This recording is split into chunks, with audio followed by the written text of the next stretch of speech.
Olá, gente querida do coração verde e amarelo, mais um Jornal Foco do Brasil, compromisso com a verdade. E queremos saber de qual lugar abençoado do nosso Brasil ou do mundo você assiste esta edição do Foco do Brasil. Participe do chat ao vivo, deixe sua opinião, seu comentário e veja se o sino de notificações está ativado para receber nossas atualizações diárias. Vamos agora às notícias desta edição. O presidente Jair Bolsonaro participou da solenidade de passagem do cargo de comandante do Exército do general de Exército Edson Leal Pujol ao general de Exército Paulo Sérgio Nogueira de Oliveira. O ex-comandante do Exército Edson Leal Pujol fez um balanço de suas ações à frente da força que comandou por 2 anos e 4 meses. Ele agradeceu ao presidente Jair Bolsonaro e ao vice-presidente Hamilton Mourão, a quem se referiu como amigo e conselheiro, assumindo o general Paulo Sérgio Nogueira de Oliveira. A troca de comando foi realizada em solenidade em Brasília. Nem o novo comandante, nem o presidente Jair Bolsonaro, participante do evento, discursaram. O ministro da Defesa, o general Braga Neto, citou feitos do ex-comandante e foi além, analisando o papel das Forças Armadas no atual contexto. Ele disse que é preciso respeitar o rito democrático e o projeto escolhido pela maioria dos brasileiros para conduzir os destinos do país. E defendeu união contra iniciativas de desestabilização que alterem o equilíbrio entre os poderes. O Exército, a Marinha e a sua Força Aérea mantêm o foco em suas missões constitucionais, afirmou o ministro da Defesa. Muita repercussão positiva com a liberação pela Anvisa, você viu? A Agência Nacional de Vigilância Sanitária, em Brasília, aprovou para uso emergencial 2 medicamentos experimentais da farmacêutica suíça Roche contra a Covid-19, desenvolvidos em parceria com a empresa de biotecnologia americana Regeneron. Os remédios atuam em ligação com a coroa do vírus de forma a impedir sua entrada nas células ainda não infectadas para replicar o material genético, controlando a doença. A medicação é indicada, gente, especialmente para pacientes que estão em idade avançada, obesos, que tenham doença cardiovascular, hipertensão, doença pulmonar crônica, AIDS, diabetes, doenças respiratórias, doença renal crônica e doença hepática, entre outras comorbidades, e que apresentam alto risco de desenvolver progressão para um quadro grave da Covid-19. Segundo a Anvisa, o medicamento será de uso restrito a hospitais para uso ambulatorial, ou seja, para pacientes que apresentam sintomas leves da doença, sendo administrado somente com prescrição médica. Também não será permitida a sua comercialização ou venda em farmácias. O coquetel foi liberado para ser administrado em pacientes a partir de 12 anos, que pesem mais de 40 quilos, que não necessitem de suplementação de oxigênio e não apresentem o quadro grave da doença. Esse produto não é recomendado para quem já está na situação grave da doença. De acordo com pesquisas, isso é importante, os medicamentos ajudaram na redução de 70,4% na hospitalização ou morte eventual de pacientes. Então, uma notícia realmente positiva, algo importantíssimo para os médicos, para o tratamento, para o enfrentamento, e esperamos que agora, com mais essa ferramenta, nosso Brasil tenha números mais favoráveis em relação à questão de perdas, não é? de vida, enfim, o enfrentamento da Covid-19. Você sabe que temos agora, nessa semana nos Estados Unidos, dias importantes, talvez seja um dos momentos mais importantes na área climática, não é? No que tange a debates, informações, porque é o primeiro passo do novo presidente dos Estados Unidos, Joe Biden, em relação a esse tema que ele diz prezar muito. Então ele está organizando um encontro de pelo menos 40 lideranças, a cúpula aí de países do mundo, para discutir e debater a questão climática, e quer apresentar o seu plano, a sua força, o seu pensamento e, sobretudo, suas metas em relação a isso e aos Estados Unidos em relação aos demais países do mundo. É claro que é um tema caro, importante para o Brasil também, não é? Agora, é possível dizer que tem um complô, por exemplo, contra o nosso país e contra o presidente Jair Bolsonaro, o governo Bolsonaro, nesse aspecto? Vamos ver. A ministra da Agricultura, aliás, Tereza Cristina, ministra da Pesca e Abastecimento e da Agricultura, ela diz que não. O Brasil não vai passar vergonha na cúpula do clima, organizada pelo presidente norte-americano, nesta quarta-feira já, em Washington. Tenho certeza que não vamos passar vergonha em Washington, disse Tereza Cristina em entrevista à Rádio Band. O Brasil é um país que tem uma das matrizes energéticas mais limpas, renovável e contribui só com 3% das emissões de gases do efeito estufa do mundo, disse ela. De acordo com a ministra, o problema brasileiro é acabar com o desmatamento ilegal. Temos que coibir o que é ilegal, o que é grilagem, o que é bandidagem, afirmou ela. Entretanto, a ministra disse que tem mais propaganda contra o Brasil do que a realidade sobre a preservação ambiental no país.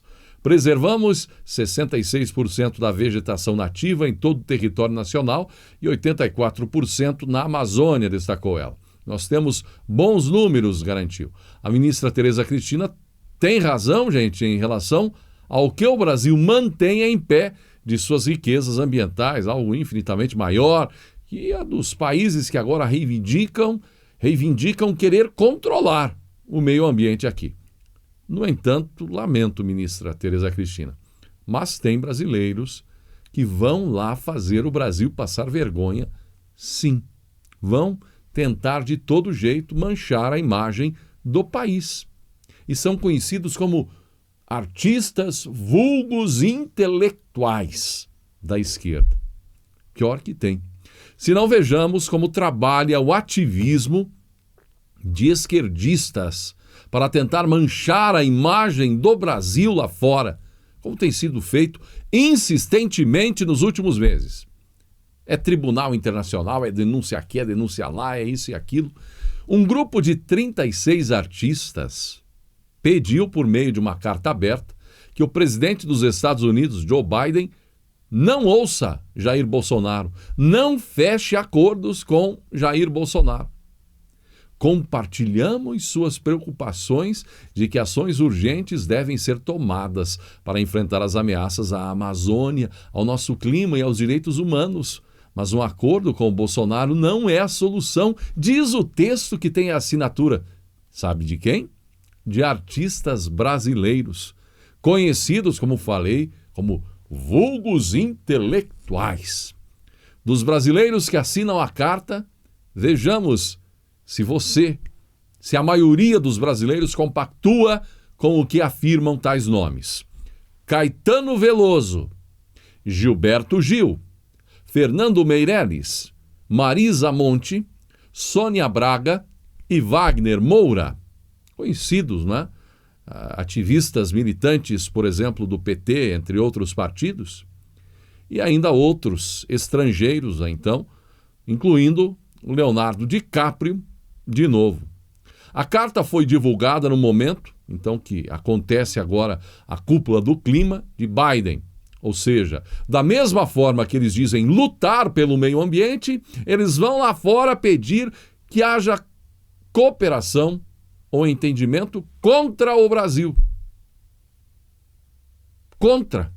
Eles estão pedindo que não haja conversa com o governo brasileiro, que nos representa lá fora. Não é? Então eles dizem, se for para ouvir, que se ouça então estados brasileiros e não o Estado brasileiro. Evidentemente, se governados pela esquerda. Estados governados pela esquerda. Ativismo barato, sem compromisso com o meio ambiente e sim com política. Estão querendo atrapalhar o Brasil, fazendo política lá fora para atingir os objetivos aqui dentro. Meio ambiente é a preocupação deles? Será? Congresso derruba vetos sobre Profut, pacote anticrime e carreira da Receita. Foram mantidos vetos sobre regras de assinatura eletrônica e de autonomia do Banco Central. O Congresso Nacional derrubou vetos a trechos de 3 propostas relacionadas ao Programa de Modernização da Gestão e de Responsabilidade Fiscal do Futebol Brasileiro, o Profut, ao pacote anticrime e às carreiras da Receita Federal. No Profut, o texto vetado era de junho do ano passado e suspendia os pagamentos das dívidas dos clubes até o fim da pandemia de Covid-19.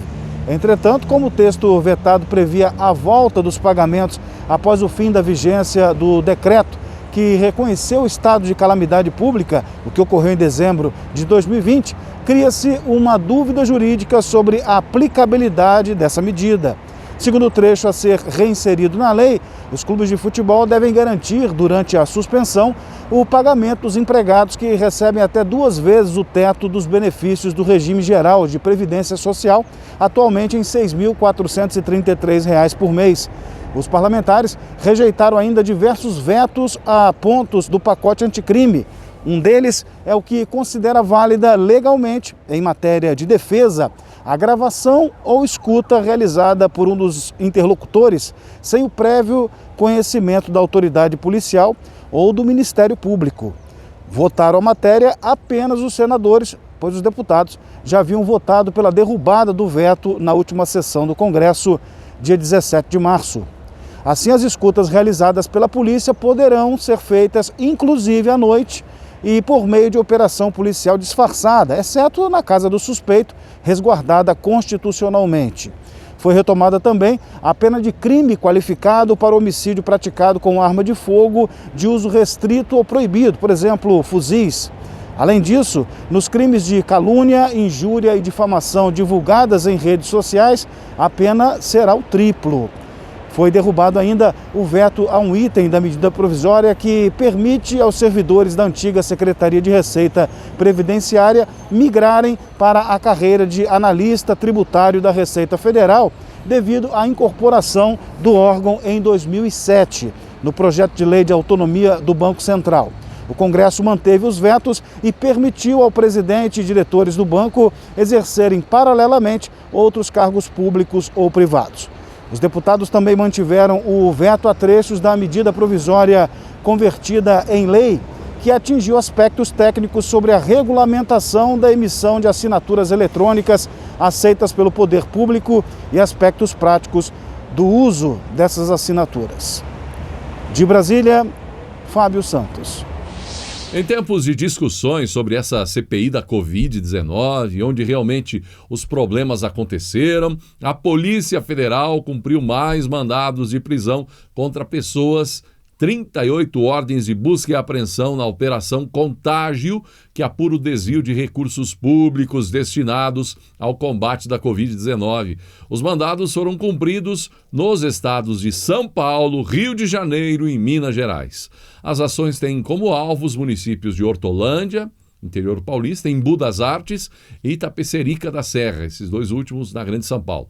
A investigação foi iniciada a partir de informações fornecidas pela Controladoria Geral da União, que indicam que esses municípios contrataram uma organização social sem capacidade técnica para a prestação de serviços na área da saúde.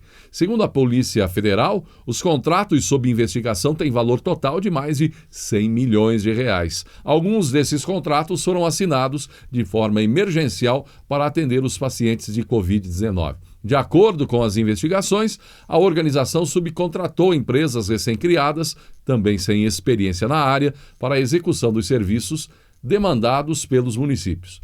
A partir dessas empresas foram sacados em dinheiro 18 milhões de reais em retiradas fracionadas, segundo a Polícia Federal, para burlar os mecanismos de controle. Um festival, não é? De recursos em estados, municípios e a questão da corrupção marcando presença. Será que a CPI, a tal CPI, vai investigar isso? Em entrevista, o ministro General Heleno comentou sobre a vacinação no Brasil. A esquerda, a oposição ao governo, tem trabalhado nessa ideia. O governo brasileiro demorou demais, não é, para iniciar a vacinação. Poxa, já falamos que o Japão começou 1 mês depois do Brasil. Já falamos que quando eles dizem que o governo deixou de fazer contratos, nem sequer existia alguma vacina aprovada. Não existia vacina e muito menos uma aprovada pela Anvisa. O general Heleno disse que considera como injusta e inadequada a forma como parte da imprensa tem tratado o governo e o trabalho realizado para conseguir imunizantes. O Brasil hoje é o 5º país do mundo em número de vacinados, atrás apenas daqueles que são fabricantes, disse ele. Vacina não vende na padaria, não vende no supermercado, não está à disposição, não está aí para você comprar onde quiser, escolher onde vai comprar. A vacina é difícil de ser comprada e nós temos promessa de vacina de em torno de 500 milhões de doses. Então estamos em uma situação privilegiada em termos da situação de disponibilidade da vacina no mundo, disse Heleno. Demoramos a comprar, como alguns nos acusam, só que as condições de vacinas, às vezes, não são interessantes, porque as condições do contrato tornam a compra arriscada para o país que resolve bancar. Temos ainda que aguardar o posicionamento da Anvisa em relação às vacinas. Então, eu acho que há uma séria injustiça. Nós ainda não somos fabricantes de vacinas. Provavelmente, em curto prazo, seremos, disse o general Heleno. Essa demora, na verdade, é relativa, não é? O quê? Começamos a vacinar em janeiro. Deveríamos ter iniciado em dezembro, talvez? Era possível isso? Alguns comparam o Brasil, uma população de mais de 200 milhões de brasileiros, com países aí com 6, 7, 8 milhões de habitantes. Comparam com Israel, com a Austrália, não é? Onde alguns estão dando passos acelerados já, devido justamente à vacinação. Países poderosos que têm dinheiro, compraram o necessário das vacinas, evidentemente, em função da facilidade. Comprar 7, 8, 10 milhões de doses é diferente de comprar doses para abastecer uma população de um dos países com maior número de pessoas no mundo, como é o caso do Brasil. Então, há muita crítica, aproveitando, a exemplo dessa questão climática, aproveitando um problema que atinge o mundo inteiro para bater no Brasil, para fazer politicagem, para bater no governo brasileiro.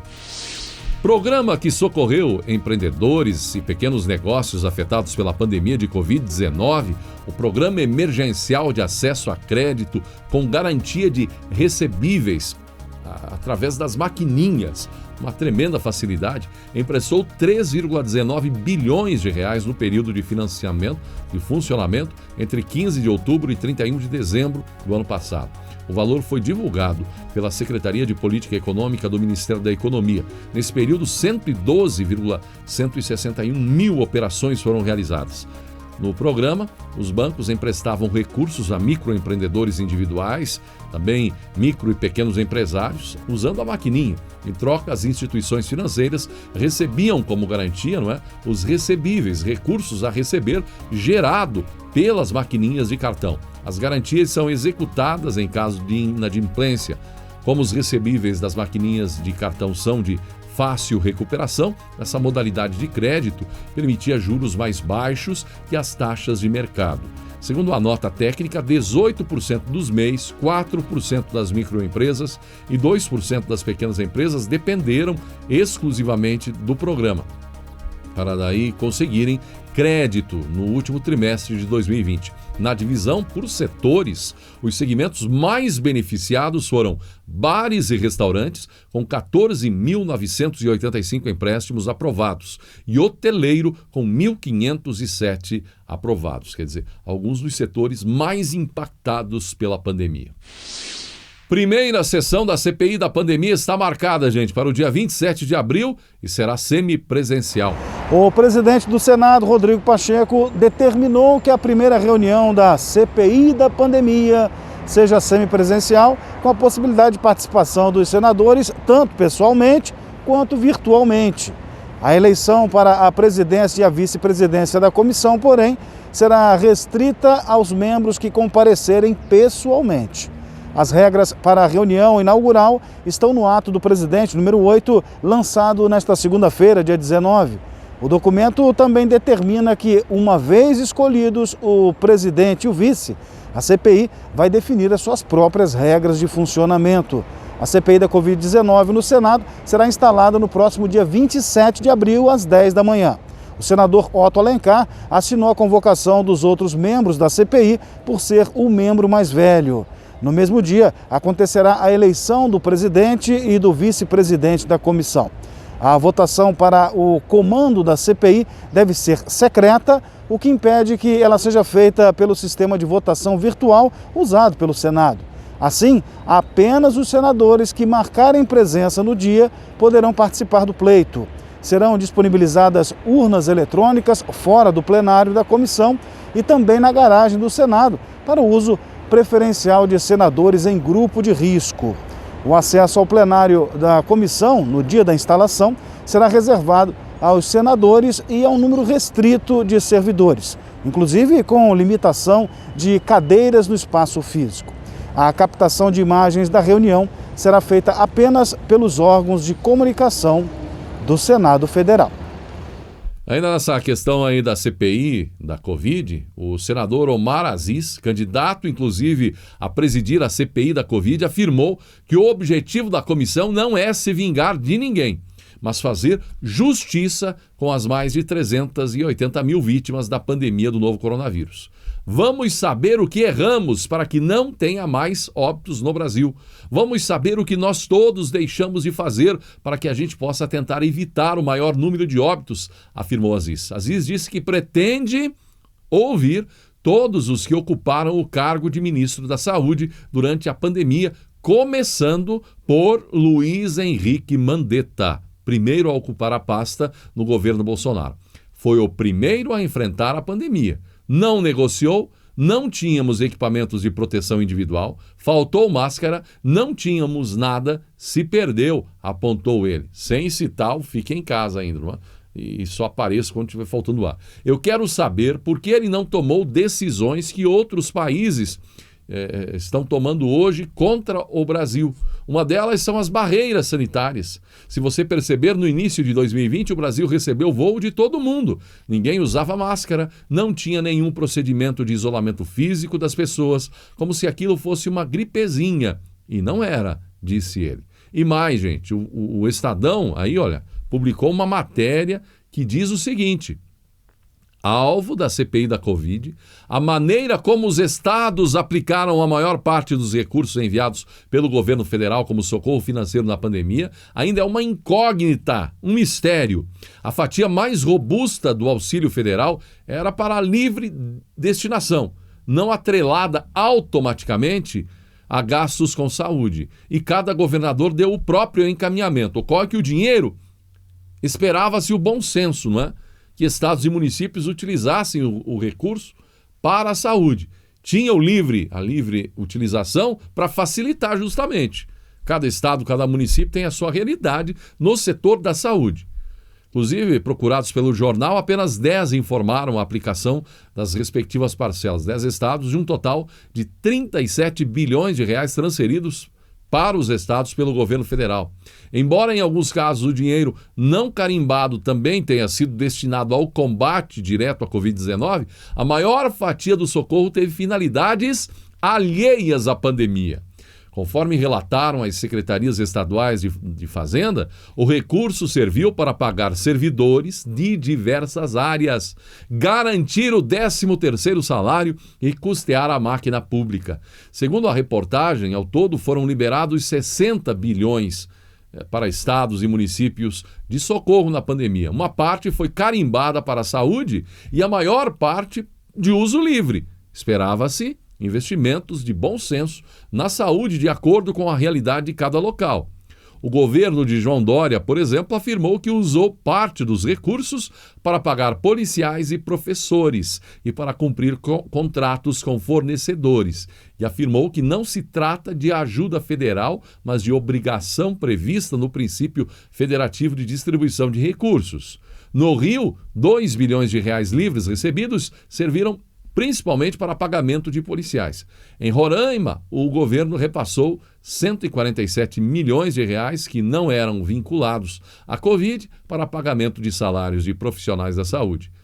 E agora, gente, o Procurador-Geral da República quer saber o que estados fizeram com o dinheiro enviado para a pandemia. Afinal de contas, se esses recursos de fato tivessem sido investidos em hospitais, em respiradores, em uma série de outras ações, não é? Até a distribuição de proteção para a população de alguma forma, tudo poderia ser diferente. Agora a pergunta que fica, a culpa é de Bolsonaro, como dizem? É que, no fim das contas, quem não foi atendido? Hospitais colapsados? A culpa é do governo federal, como querem fazer o povo acreditar? Uma operação voluntária tem dado o que falar. A Tanque Furado apura os gastos de combustíveis por deputados federais, utilizando recursos públicos da verba indenizatória. Deputados gastaram 362,8 milhões de reais para o custeio de seus mandatos desde fevereiro de 2019 até janeiro deste ano. Deste valor, 27 milhões foram destinados ao abastecimento de veículos. Combustível, não é? Foi um valor queimado no tanque de veículos, se é que de fato foi. Com base na rígida legislação tributária dos estados e nas regras claras da Câmara dos Deputados que norteiam o uso dessa verba, o Instituto OPS auditou 1.863, o número de notas fiscais de abastecimento de veículos de deputados e assessores entre os anos de 2019 e 2020, tendo encontrado abastecimentos incomuns. Centenas de abastecimentos em um só dia pelo mesmo deputado, enorme quantidade de litros de combustíveis em uma só mangueirada, abastecimento em favor de empresas e de pessoas estranhas aos gabinetes e até abastecimentos sob medida para cravar o limite mensal da cota. Essas são algumas situações incomuns encontradas por cidadãos auditores que arregaçaram as mangas e realizaram o mais completo e profundo trabalho já organizado pela OPS desde a sua criação em 2012. Os casos foram encaminhados ao Ministério Público Federal, Tribunal de Contas da União e à Câmara dos Deputados para que as medidas necessárias sejam tomadas. Tem jeito mais fácil do que burlar uma nota fiscal? Uma nota aí, em parceria, né?